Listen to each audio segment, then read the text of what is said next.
Hello and welcome to this panel discussion entitled Access for the Arts for Disabled People as Audiences and Artists, a Journey, Not a Destination.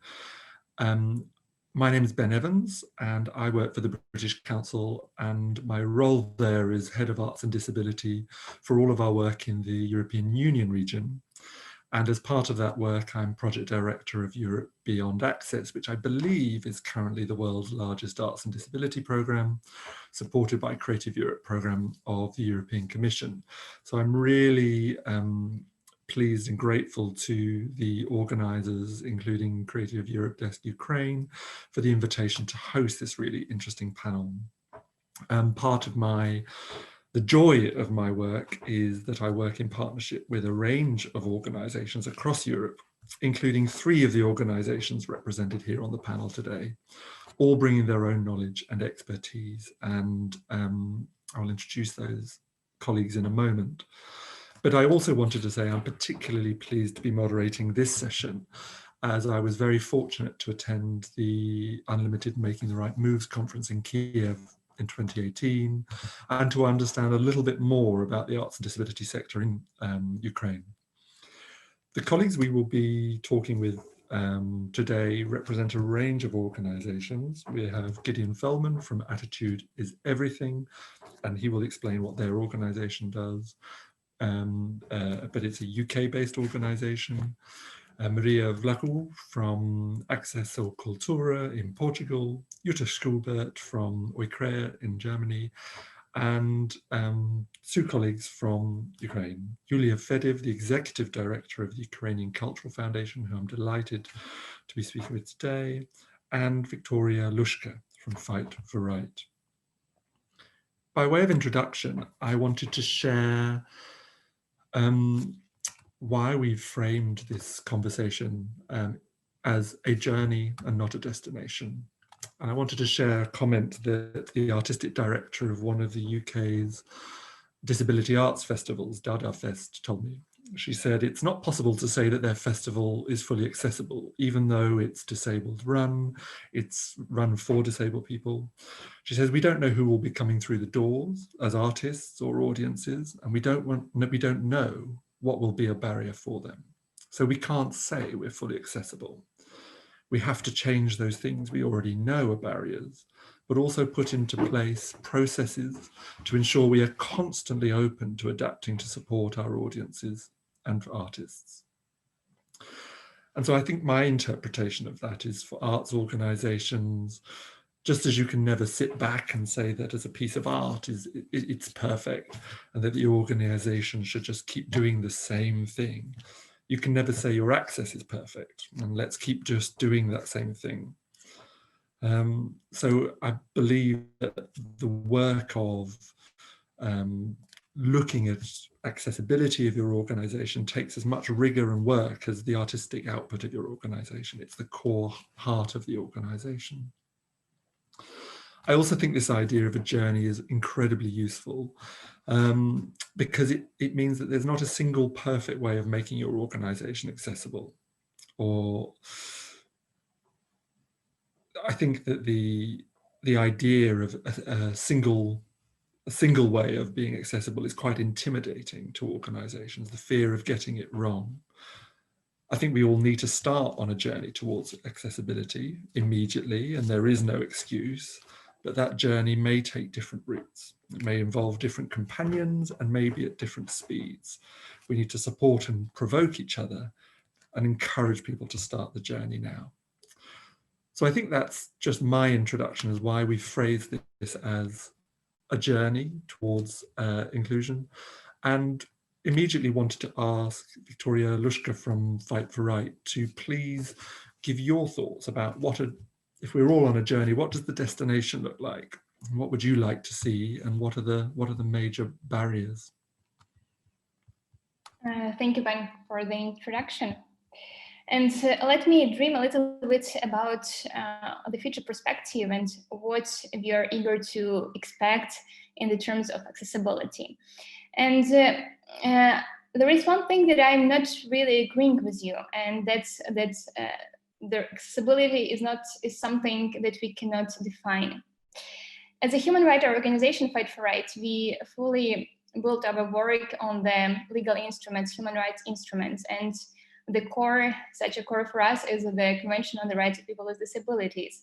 And this is the document that Ukraine has ratified in 2009 and that regulates the accessibility in general and also regarding the arts. So it is not something that the journey is so much unpredictable, but I can see the CRPD as quite a unique framework that we are using as a guidance when we are thinking about accessibility and when we are thinking how to make an event, a project, an art object accessible for people with disabilities. So I have several dreams about accessibility. And first of all, I want everyone to know that accessibility is not a matter of a choice, and it should not be a matter of a choice, but it is a matter of a right of every person. And it is also an obligation that Ukraine as a state has taken on it when ratifying the convention. The second thing that I'm really passionate and I really want everyone to know is that there should not be art specific for people with disabilities. Rather than that, the mainstream art should be accessible for people with disabilities, so that people with disabilities could easily get into it, get acquainted with it, and enjoy it as well as create it. So it goes both ways. The country and society that is overliving the post-Soviet period, and we still have the remains of the mentality, especially in the organizations of people with disabilities, regarding the inclusion and or segregation. And it happens that lots of organizations and therefore lots of art that they are producing, it is segregated, meaning that making art for people with disabilities only.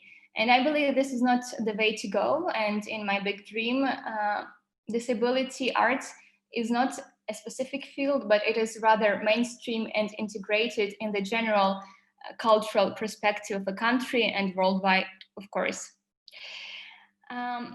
When I had a chance to speak about artists and asking them about whether they have thought even about making their art products accessible for people with disabilities, they were a little bit confused, because very often they thought that this is a kind of an intervention in the art object that they are not eager to have, that making art accessible means to change the art itself.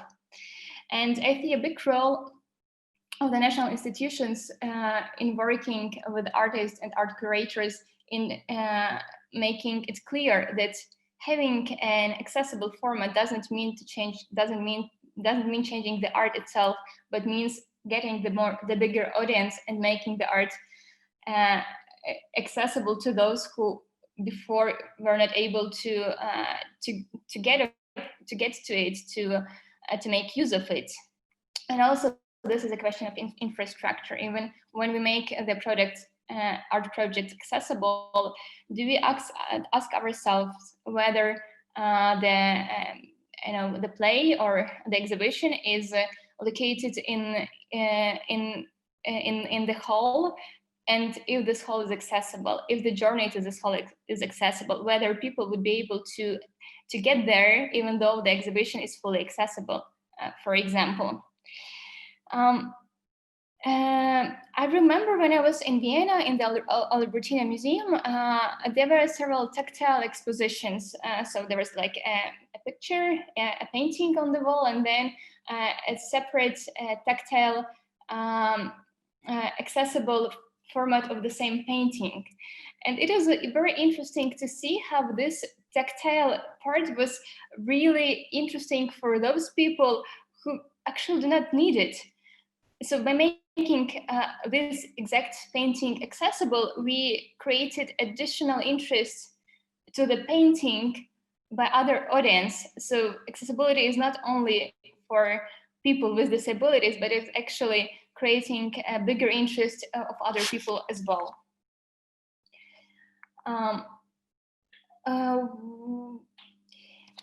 One of the things that I think that would greatly advance accessibility of art in Ukraine is having the idea that the accessibility expenses should be planned exactly in the budget when the project is being developed, not afterwards, not after everything is done and now we are looking about the budgets and how to make the exhibition or the play accessible or anything else. And this is also the idea to bring to the artists and curators that it's not that expensive actually to pre-plan the accessibility expenses in the budget at the point when you are planning the project. And this not should be a project for people with disabilities. It should be any kind of a project, having in mind that people with disabilities might be also the audience, and therefore the project and the art object should be accessible for them as well. The issue of choice. It is very painful for us as an organization, because very often we see that some specific separate art objects or exhibitions or any kind of art is made accessible. But that actually means that the person with a disability is very limited to only this kind of a art product that is presented. And for example, if one movie is made accessible, there is no choice to which cinema to go, which movie to see, when to do this, with whom to do this, with whom to watch this movie. And by making, and this is kind of an approach when it is, of course, very valuable to make a separate art object accessible, but this also creates this segregation when people with disabilities do not have a choice where to go and what to see. And it is often, we need to remember that every person with this disability has its own preferences, his or her own preferences. And it is not always the case that the person would go to a movie, to watch a movie only because it is accessible. Maybe the genre is not, that the person likes. And this factor of a choice is really important. I need to remember that only by making mainstream culture and arts accessible, we can really improve the situation with accessibility in the country. And the last but not least, I would like to speak about mainstream schooling, starting from the inclusive education for children with disabilities in the schools, then education at the universities, in the art schools, and work of the organizations of people with disabilities in the sphere of arts as well. Only when we are providing the opportunities for people with disabilities be really included in the life of society, and not by creating some kind of segregated art exhibitions or segregated opportunities, we are speaking about greater accessibility, and we are speaking that, and only then we are on the right journey to go. And by making the mainstream art accessible, and by involving people with disabilities in that mainstream art. And I would be very happy to see one day that more mainstream art is getting accessible, and that the artists are planning their accessibility expenses right when planning the project, and that the infrastructure in accessibility is getting better in Ukraine. But I'm sure that we are on a right way, and we're getting more regulations that require accessibility, for example, for the movies. And this is a good way to go. And I believe that one day we will reach this scale as it is in many of the European countries, for example. Thank you so much, Victoria. So clearly identifying some of the key challenges and barriers. And I saw some of our panelists from different countries nodding along, recognizing some of those challenges. And also thank you for challenging my generalization. I think that's a really interesting observation you made. regarding the clarity that the UN Convention on People with Disabilities brings, and how we should be using that as a guideline. I'm going to ask and introduce Gideon Feldman from Attitude is Everything to follow you, because I think I think what you said really resonates with some of the long hard work that Attitude is Everything has been doing. And so, Gideon, I wonder if you could just introduce yourself and the organization, and responding to Victoria in a way, talk a little bit about some of that huge range of organizations you've supported to think differently about access, in particular mainstream organizations, how you persuade them to think differently. Happily. So just to start off, I'll give a little bit of a history of who we are, what we do, and why we do it. So Attitude is Everything, we're now in our 20th year. We started off as a very, very small project 20 years ago, and grew a little bit. From there, we became a charity in our own right in 2008, and we've been supported by the Arts Council in England over that entire time, and what's called an NPO, a National Portfolio Organisation, within the sector support arm of the Arts Council. So what that actually means is we are funded to go out and work with businesses to look at their access provision within the arts world in the UK. We work in lots of different ways. A really important project that we've had from the really early days of us being a small project ourselves is mystery shopping. We now have over 650 mystery shoppers around the UK, all of whom identify as being deaf and disabled, and they go to events and concerts and gigs on our behalf and report back to us, and we share that information with the venue or the festival, and we also use that information for research and for developing new projects. We undertake some artist developments, which I'll talk about in a little bit. We do research and guide developments, and one of the main projects we have is called a Charter of Best Practice. So this is something we developed really early on as an organization, and it's a project tool for looking at how access provision can be implemented across a live events organization, structure, building, all sorts. Over 200 venues and festivals have signed up to our charter to date. And that goes from the smallest venue we've worked with has a standing capacity of 80. So that's it, tiny little venue, right up to the O2 Arena, so a really famous arena in the UK, and potentially the busiest arena in the world at 20,000 plus. And the same with festivals, from quite small bespoke festivals at barely 5,000 capacity, right up to Glastonbury Festival at over 120,000 customers. The charter looks at how you implement access across your unique provision. And so it doesn't really matter to us in the nicest way. Obviously, we care a lot, but we don't really care about what you do and how you do it. We want to look at how access can be improved within your offer. So you can be the biggest festival in the world or the smallest venue. We're going to look at the same areas for access provision, but how that provision is going to be implemented will potentially change wildly, because what can be provided will change wildly. And what's within the UK law, within the Equality Act, reasonable adjustments are something that's written into that. And so what constitutes being a reasonable adjustment will change depending on what the resources you have as a business to put into them. It doesn't mean you don't always strive. That concept of the journey, not a destination. It's really at the heart of what we do as an organization. We're all about looking at the steps you can make, because you can always build more steps. You can always take the next step and implement the next access provision as you go. Reacting to what we see is really important as well. So through our research, we discovered through one of our Access Starts Online reports that access information wasn't as it should be within the venues in the UK.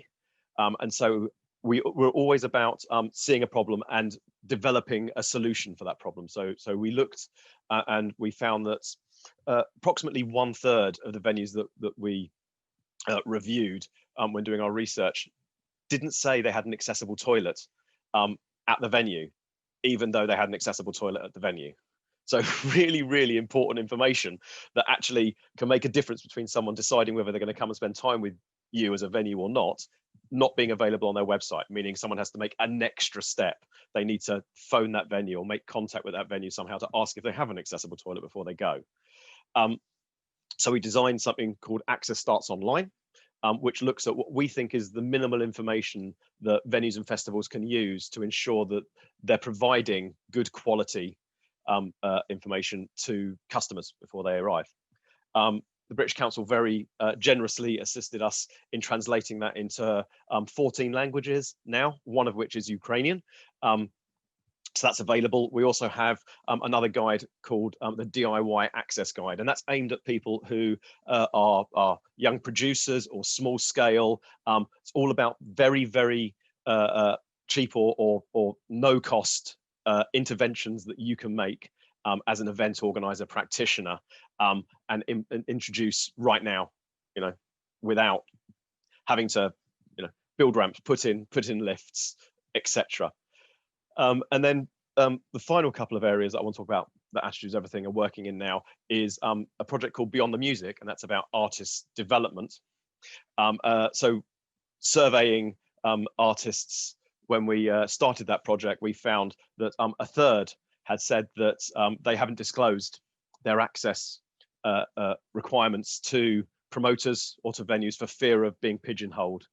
And 2/3 actually can't access local recording studios. So there's a lack of access within. How do you make that next step? How do you get professionalized if you can't get into the venues, or you can't rehearse in a practical way? And finally, something called Beyond the Music, which we just started in August, and that's similar sort of project, but looking at professionalization of non-artist roles within the live events industries, which is also really important. Where are the opportunities for growth and for development?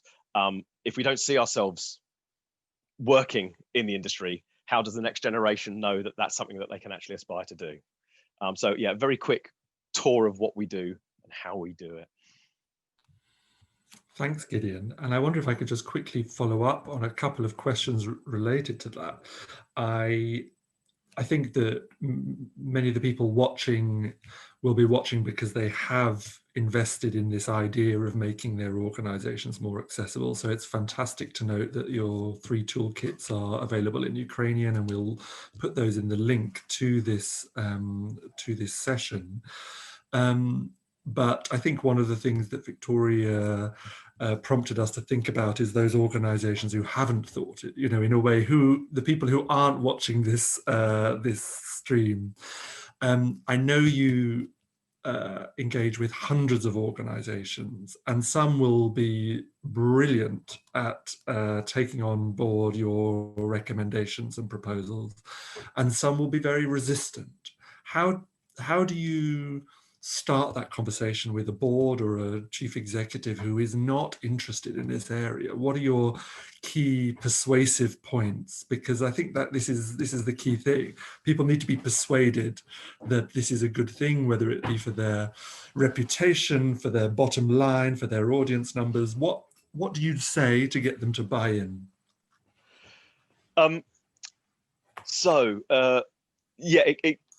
There can be challenges at times. So the first thing is we have been consistent from the point that we were started as a one-person project, and as we've grown, we've had consistency in how we work with the live events industries, and that is that we are happy to be critical, but we are a friend, and so we will be critical to you and to you alone. We're not going to make a song and dance out of something that might not have been the best outcome from a situation for a customer. We'll have a quiet conversation with you and look at what happened, what might be of value for ensuring that doesn't happen again, and how policies, processes, procedures, training, infrastructure, etc., can be implemented to make sure that is the case. So that's one thing. We are, we have for a long time consistently been seen in the industry as a friend to the industry who will take them aside and have a quiet word rather than make a song and dance about it. We also know what the bottom line is. So, I said we have over 200 venues and festivals that have gone through the process of signing up to our charter. If we look at a snapshot of 50 of those, we know that the individual tickets sold to deaf and disabled people in 2017-18 was over 160,000 individual ticket sales, and that equated to over £8.2 million worth of income, and that's just the disabled people. And we don't go out on our own all the time, don't get me wrong. Sometimes we do. Might have a secret little pleasure for Bros, and might take myself off to the odd Bros gig back from my childhood, but that's not very often. The majority of the time I'm going out with my family or with my friendship groups. So if there's access provision, I'm going to that location. And so that's just looking at the disabled customer ticket spend, not that wider group. So that's another area. Working with industry bodies is really important. So in the UK, we have an organisation called UK Music. That's an umbrella organisation of the entire music world in the UK. They have a live group, which is venues and festivals, etc. And they recognised our Charter of Best Practice as an industry standard at the bronze level. So there are 3 levels to the Charter. In 2017, that really helped because we now have an industry body that says, actually, as an organisation, you should be looking at this. Similarly, in the festival world, the Purple Guide, which is a guide to putting on outdoor events, asked us to write a chapter for that guide, which just went live in August. And so it's working with the industry, it's being a critical friend, it's offering to sit on those umbrella organizations or to feed into those umbrella organizations to support the wider industry. And that way, individual businesses see, oh, actually, the rest of the industry are engaging with this organization. Maybe it's something that I should be doing as well, or we should be doing as a business. Because at the end of the day, it's it's very crowded market and people don't want to get left behind. And so it's making sure that you are relevant, that you can assist in a processed way that is not going to take up massive amounts of time, and can show the benefits of where the time they do need to invest, what that's going to give them and why it's worth investing in. Fantastic, thank you. And I think what you're talking about there is being acknowledged by the whole sector as a standard, not just a best practice, but one which everyone should meet, feels incredibly exciting. And if we think about this metaphor of the journey, it's clearly it's a significant the journey has been already taken to get there. It makes me want to ask now to Maria from Access Cultura to talk, because I think this idea of a critical friend is something that you will acknowledge with both being critical and being friendly. And I just wonder if you, from Portugal, could share with us a little bit of the journey that you've been on as an organization, but also as you think the Portuguese arts sector has been on. I think there's some interesting things just happening. It's true. Thank you, Ben. Thank you all. Well, I should start by saying that we're sharing Victoria's dreams, so it would be great if we found a way of getting closer. We are a tiny organization based in Portugal, and we are a cultural association, not for profit, and our members are either cultural professionals or cultural organizations. So our association works directly with them in order to promote physical, social, and intellectual access to cultural participation. So we don't work just with and for people with disabilities, but we consider also other kinds of barriers to cultural participation. Access Culture was founded in 2013. We're 7.5 years old. And our big dream or vision is to contribute towards a society where difference will be mainstream. It will be a natural part of our lives and not a special part, an extra part, etc. And in our work, there are perhaps three main principles that guide us.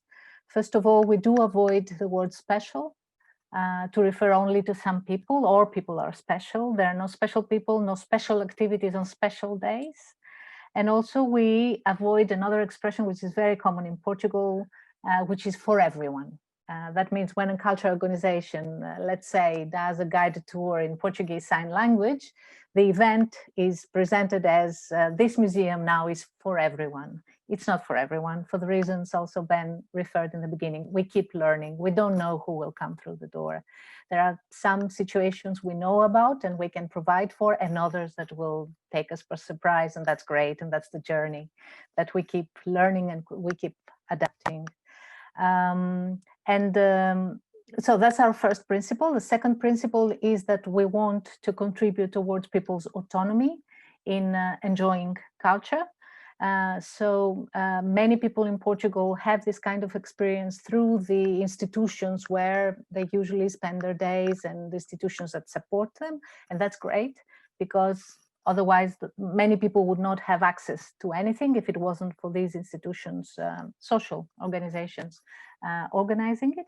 But we also believe that we are in a position now where people can decide that this weekend I want to see this exhibition or that show, and they should be able to do it with their family and friends, just like everybody else.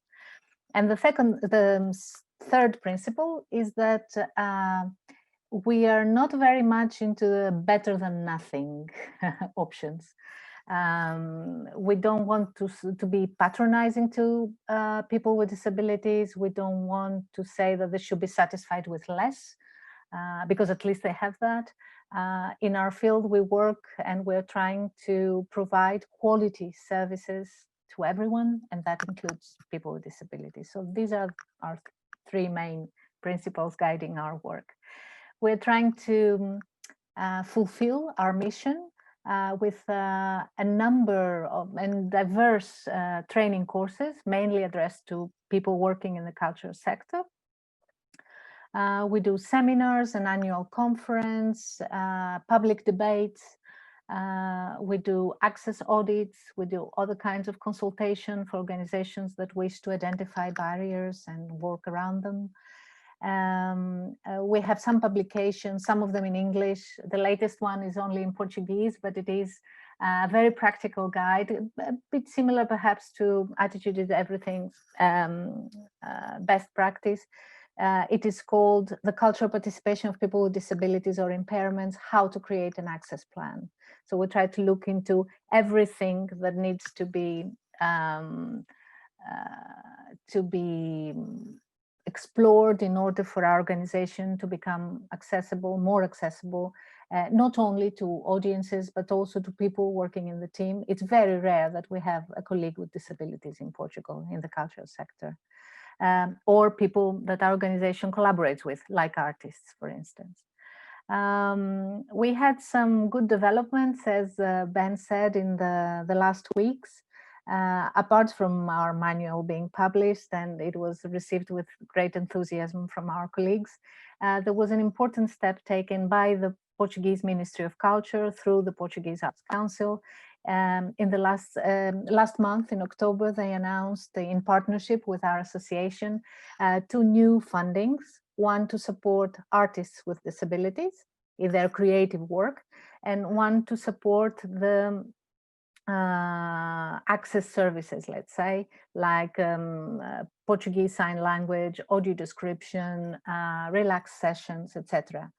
I think also with the invaluable help of the British Council, we had created the ground for this. We had prepared the ground for this, because in the previous years, with all the training courses, advocating for access, and also we had the chance last June to do a training course for our colleagues at the Arts Council Portugal.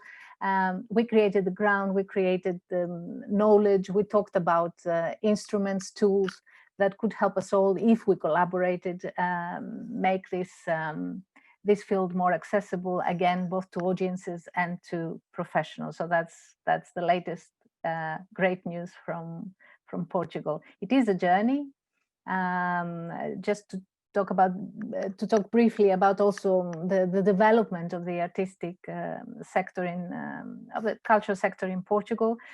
We hadn't have our first theater working with artists with intellectual disability. It was created in 1986. In 2016, it commemorated its 30th anniversary, and for the first time on the main stage of the National Theatre in Lisbon. It took 30 years. In the meantime, in the early 2000s, late 1990s, early 2000s, we had dance companies, inclusive companies, starting their work in Portugal. And they're still here, they're still inspiring us, and now they are many times part of the mainstream program of the mainstream cultural organizations. We can still say we didn't move much further from that checklist that says, we did something with them this year, we don't need to do anything else because we did present a show with people, with artists with disability. But we are moving on from this, and that's great news as well. And I think it's also a personal journey as professionals, because my field is mainly cultural communication. And I remember in my first years when in our theater we would have an inclusive dance company, my urge was to tell people, come and see these fantastic disabled dancers because they're disabled, because they can do that and they are fantastic. And of course that didn't convince anybody.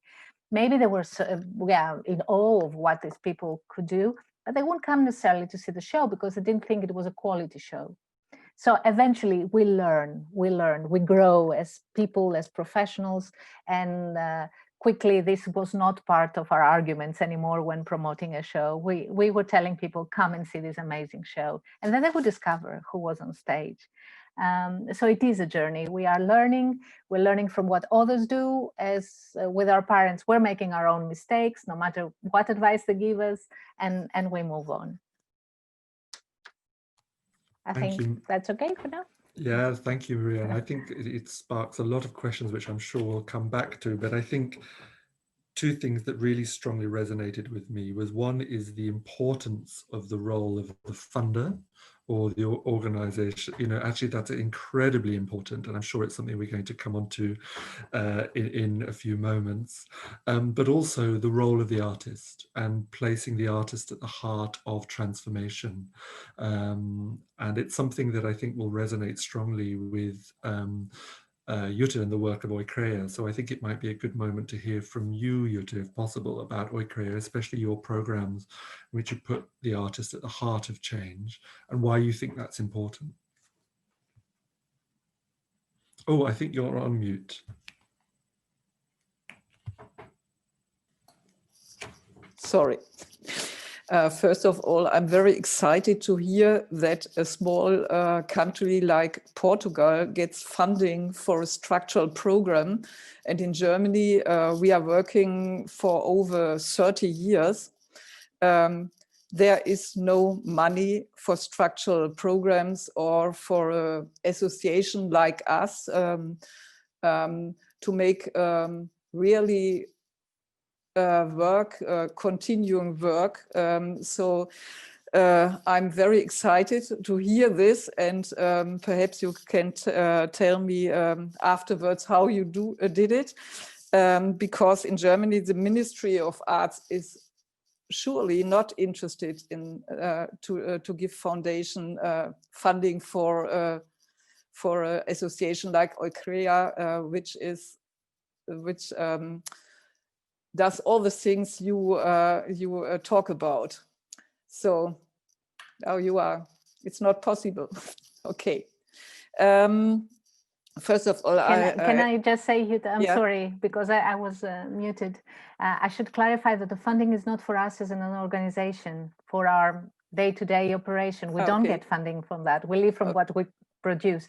Funding is for artists and for organizations that wish to include accessibility services. That's the kind of funding we manage now. Yeah, don't dream, you know. Yeah. First of all, I will give a short overview what Oikria is doing. It's an association for art and disability. And as I told, has existed for 30 years. And over this long time, of course, the goals and activities have changed. And today, the association has three main focuses. On the one hand, we advocate more diversity in the cultural sector and have taken measures to which I will come back in a moment. And the second focus is on the networking of activities like forums, symposia, conferences, sometimes also international conferences. And in Germany, there are a lot of networks, and we are also partly involved. But we are the only one who is working nationwide in Germany. And thirdly, we are developing new formats of cultural projects in which disabled and non-disabled artists work together. We have 100 members, I think. That's artists, artist groups, institutions, foundations, and so on. And we are currently running a structural program in which we have initiated cooperations between cultural institutions and artist groups.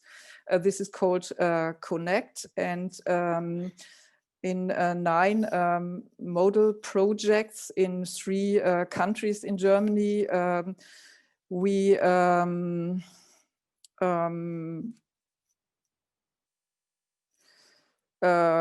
put together cultural institutions and artist groups in all branches of the arts. And this is working very good. These are very small projects, but I think you can convince institutions more to when you are doing something, when they see the artistic work, when they can see how it works with disabled actors or so on. You can talk about it a lot, and you can talk about how important this is, but you can convince them only when you are doing something, small project, big projects, and sometimes they don't know that there are artists with disabilities, that there are actors with disabilities, and so we are working very small to connect this, and you can say after this structural program, they will continue and work together with these artist groups. Even this program is finished next year. And a next important field, I suppose, is training and qualifying of the artists, so they get a chance to get involved in the mainstream. And so we are now constructing a program which give people with artists with disability access to arts colleges.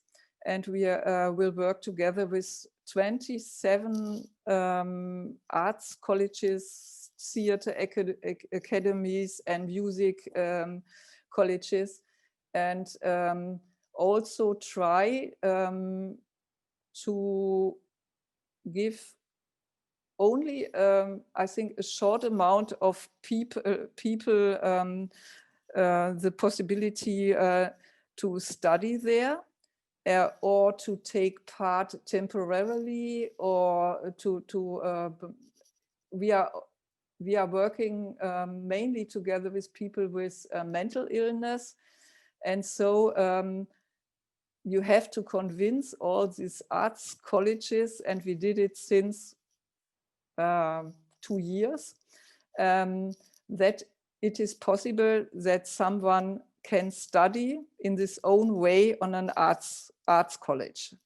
That's the main focus, because we think if they don't have the same chance like other artists, or someone will become an actor,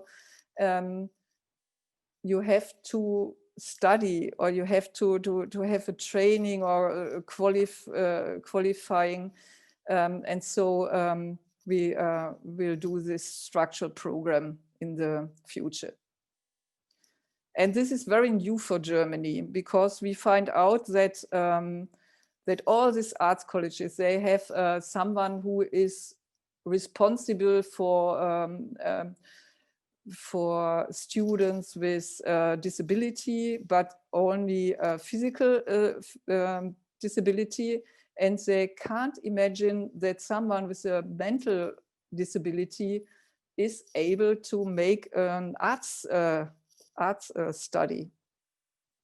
So for us, it is very important to do this, both things, to convince cultural institutions and to make it very practical,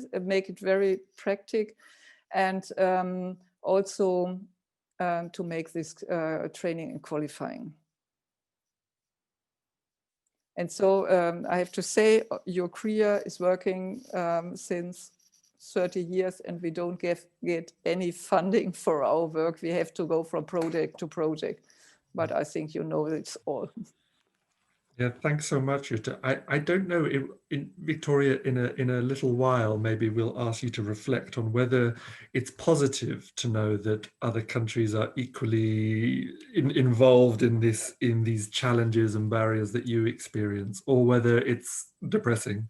But we'll come to that, because clearly, even though we have organizations who are working in different countries and maybe on different specialisms, the experience is the same here. We've got organizations here who represent together hundreds of years of knocking on the door.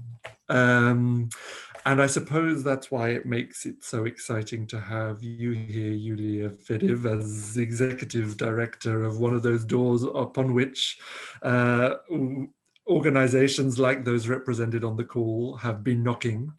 And it would be really great to hear a little bit from you about your perspective and obviously your current actions, but your also honest reflection on where you think this might be able to go. I think that would be a really great thing to hear at this stage. Yeah, thank you. And yes, Ukrainian Culture Foundation is a state institution, and we are a grant institution. We exist only 3 years. So since 2018, we started to give financial support to the organization who works in culture, art, and creative industry sectors in Ukraine. And together with British Council in Ukraine in 2019, we started our program Inclusive Art. And actually, the inclusive society as a trend in Ukraine started after the Revolution of Dignity. So in 2014, it was like on the state level, a state politics on development of inclusion, beginning with infrastructure and also soft projects like a communication campaign to make awareness about need on accessibility in Ukrainian society. But we are still on our way and I see now that not only Ukraine, but also other countries are still on the way to the inclusive societies. And we have a lot of problems with infrastructure in Ukraine, actually. And we as Ukrainian Culture Foundation mostly support soft projects. So we have this dilemma when the projects we support are more progressive than the walls in which they are going on, you know, and but we still should work on it. And we have like 3 directions, 3 lots in our program. First lot is for the artists with disabilities. And here we see the problem with education. Yes, because we do not have the programs, inclusive programs by our arts educational institutions, universities, and that's why it's really a big challenge for us to support the artists with disabilities, because they do not believe in state support. And also we do not know exactly the all organization created by the artists with disabilities. And also even our web page is still not accessible to apply for the grants. So we are still working on it together with our IT team to make it also accessible, because now only with the help of assistants, the artists can apply by our grants. So we know our problems too. And second lot is to make the cultural product accessible for the audiences with disabilities. So now is the main actually directions where we get a lot of applications. And we are really happy to see how our cultural institution are opened the doors for the audiences with disabilities. So first of all, the cinemas and the theaters. So we support a lot of projects to make the audio descriptions for the performances, for the movies, and also a lot of online digital platforms, especially now in COVID times, are making the content also accessible for the people with disabilities, and we supported a lot of such projects. Secondly, it's about the museums and making also the exhibition accessible, and also cultural heritage sites. So we supported a lot of 3D models of our sites, and also making the exhibitions with different kinds of scripts for different kinds of disabilities, physical and mental. And also the third direction is inclusive society. So the most projects is communication campaigns about the inclusive like inclusive projects we supported. So we cooperate with the media in order to make it on the news about success stories and what we as a state supported in order to make an example mostly for the small cities and small communities, because most of the projects are coming from the big cities, from Kyiv, Lviv, Kharkiv, and we do not have a lot of projects from the small cities, and Ukraine is a huge country. And now we have a long process of decentralization. So for us, it's really important to support small local projects, inclusive projects, and to start with the local communities. So we are doing this through the trainings, through the communication campaigns, and hopefully for the next year, we will get more projects from the small cities, from the suburbs. Talking about the statistics, we get during the last 2 years, because our program exists only 2 years, we get each year about 150 projects, and we support up to 50 of them. And so in talking about the money, the Ukrainian state gives each year about 20 million of Ukrainian hryvnias. So it's about 700,000 euros for this program.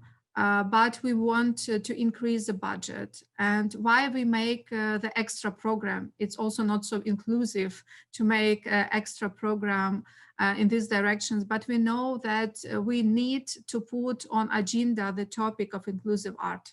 That's why we make it like an extra program. But there are some of organizations who apply for other programs of Ukrainian Culture Foundation, doing it like a symbol of inclusion. You know, we do not want to apply for inclusive arts program. We want to be on the same page with other organizations. So we also have a lot of projects and a lot of organizations who are working and doing the projects together with counterparts, with culture institution, with NGOs, with state institution, with state authorities, local authorities. So it's also a lot of cooperation projects, and it's important for us to make a point and to make a priority on cross-sectoral and also cooperation projects. So there are a lot of work to do, but I think that we are on the right way. And I think that thanks to these state policies in Ukraine, it's important when some topics are put on agenda on the high level. Then the whole society starts to do it, firstly unconsciously maybe, but then they will do it in the right way. We see some problems when some inclusive projects are not really inclusive, you know, and that's why we need to make this cooperation between the institutions who are working already also 20, 30 years with inclusiveness and with culture institution, because not all culture institutions know how to do the cultural product inclusive in the right way. And then we receive a lot of letters from the people with disabilities who are saying, okay, you say that this project is inclusive, but in the reality it's not, you know, and that's why we are working on it, to make it more clearly and to make also some analytics and baseline studies and giving some materials to the museums, libraries, theaters, cinemas, how to do it in a proper way. So I think we also have this on agenda of Ukrainian Culture Foundation, have to spread the word about the inclusion in Ukraine. So it's briefly about what we are doing, and we are also open for international cooperation projects. So if you not receive any help in your countries, so you are welcome to cooperate with Ukrainian organization and apply for grants in Ukraine. And I think it would be a win-win story for the Ukrainian organization, and I hope also for you. And so for the next year, we are also planning to have extra program for Ukrainian German projects and Ukrainian British projects. And Portugal is also welcomed. Maybe we will do some joint programs for 2021. So thank you for what you are doing for, and I hope that we will take examples from you and make it right in Ukraine. Thank you. Thank you so much. And I obviously, as British Council, we would endorse the idea that international exchange and collaboration can only improve people's knowledge and skills, and of course is vital to their professional development. So I think we can really strongly resonate with that. Perhaps I can, Julia, thank you very much for outlining the work of the Cultural Foundation in this area. But I wonder if I could ask you and Victoria together, what challenges you see in the wider cultural sector? Where are the real blocks? Because of course the Cultural Foundation is incredibly important to the work you do, but you're part of a bigger ecosystem, and I wonder, you may share the same opinion, but also you may have differences of opinion of where you think the blocks are. We've mentioned a number of them around education, skills development, but even audience attendance, never mind professional development. But I wonder if you might both share your views on where the biggest challenges might be. Maybe that's with other funders or cities or other institutions, or is it around audiences? I don't know. What would your opinions be? Well, I can start, and I would say it's also about the audience with disabilities, who are very often not coming to any exhibitions, be it accessible or inaccessible, or any kind of other art products. And it is kind of the chicken and egg question, because whether you will get more audience when the product is accessible, or firstly, there should be the willingness from the ground, from the people with disabilities, to go and to attend the exhibition, the play, whatever else. And then those art products will be getting more accessible.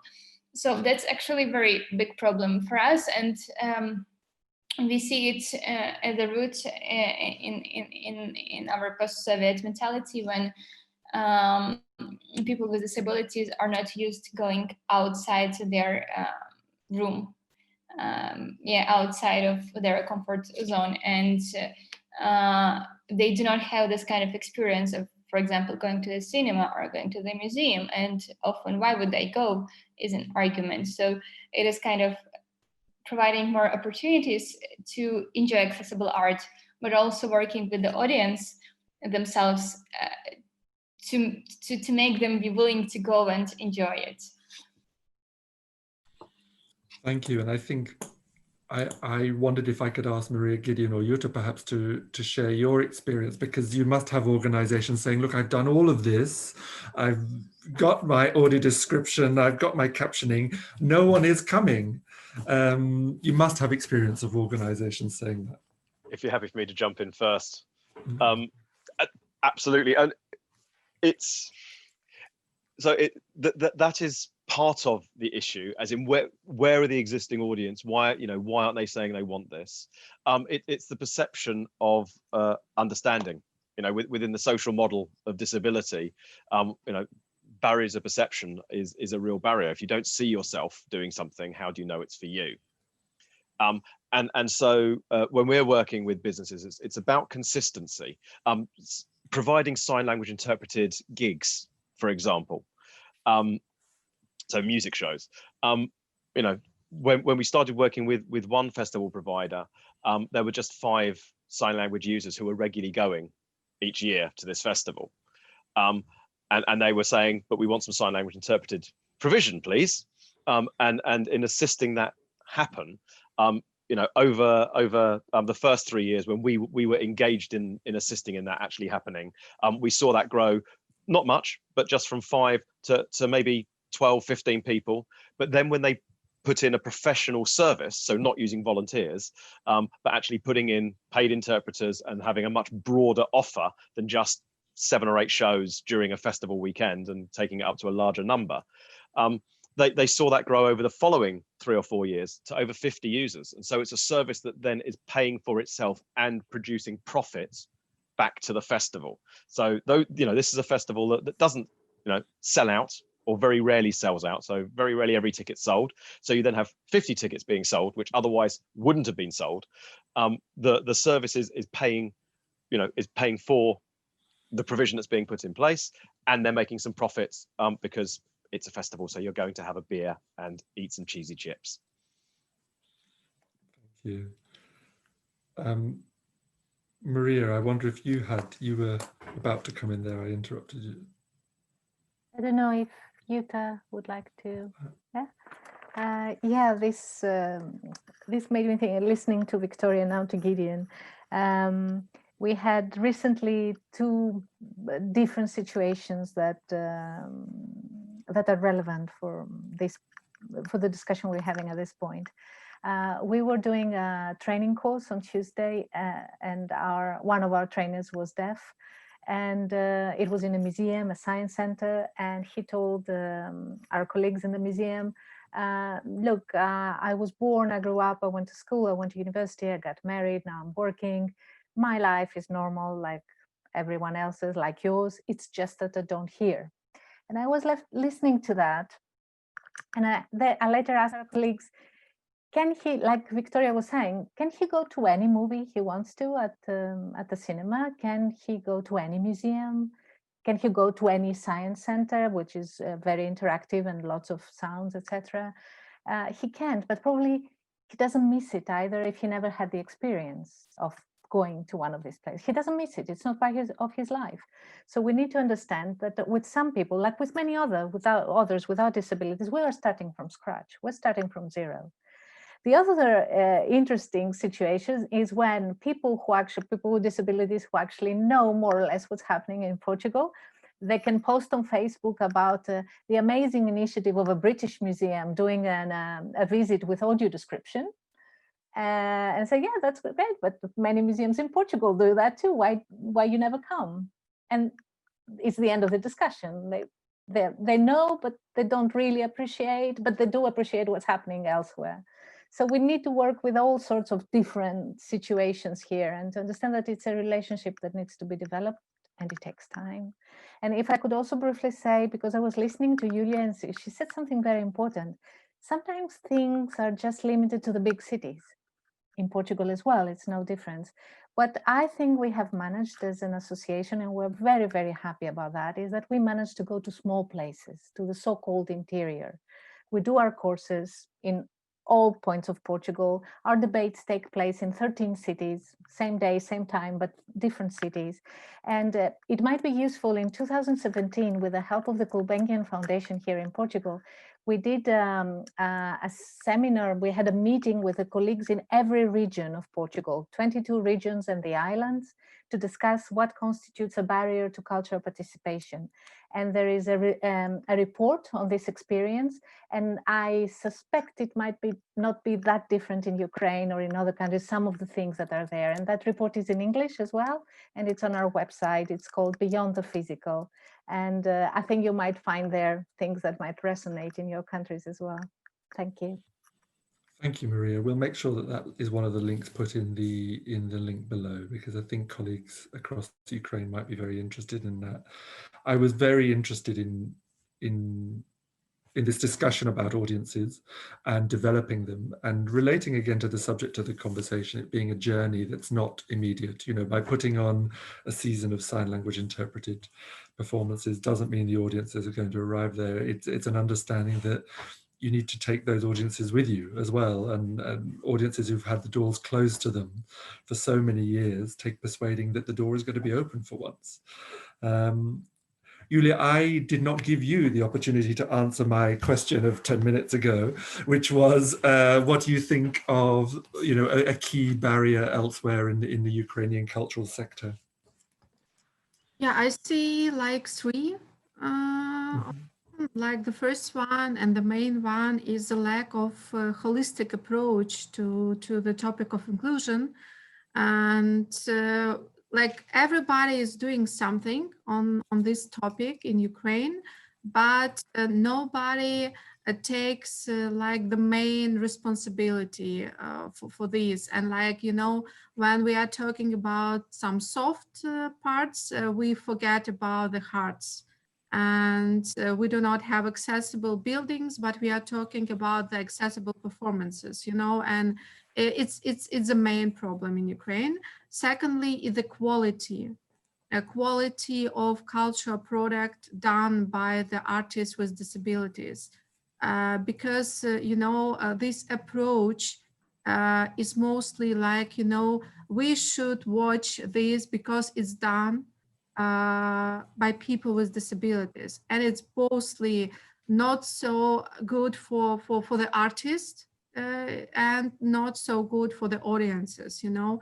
And that's why we need to work on quality, and quality means a good education, quality means a good infrastructure, quality means inclusive society in minds, you know. And so it's a second problem. And the third one is the same as Maria and Victoria said, is also the awareness of what is going on, you know. Like it's a stereotype that nothing is going on in Ukraine for audiences with disabilities, so it's better to stay home. And that's why it's more about the communication and also about making awareness what is going on, because there are a lot of going on, you know, but the media do not talk about such success stories. So we need to work more with medias. And I think it's a third big problem in Ukraine. So a lot of work to do. Yeah. Yeah, thank you. And I think actually it's really interesting having this panel with colleagues from Portugal and Germany, because my observation, my outsider observation is there is a huge challenge in Germany, for example, with the federal system of funding for the arts, and many organizations with 20, 30 years of history, but not being able to speak with one voice and campaign with one voice is a huge challenge in Germany in many ways, for independent artists, for disabled artists. And I think there is one of the things that Acceso Cultura have been very successful with, in understandably a smaller country, a smaller population, but with a national funder, is to be a national champion. So I think that's my interpretation as an outsider, but Julia, it really resonates with me, this idea of being able to speak with one voice. And I just wanted to share, as we draw towards an end, I wanted to share something that I mentioned earlier that I run a project called Europe Beyond Access. The link is in the link below. This is a partnership of 7 European organizations, including one in Italy.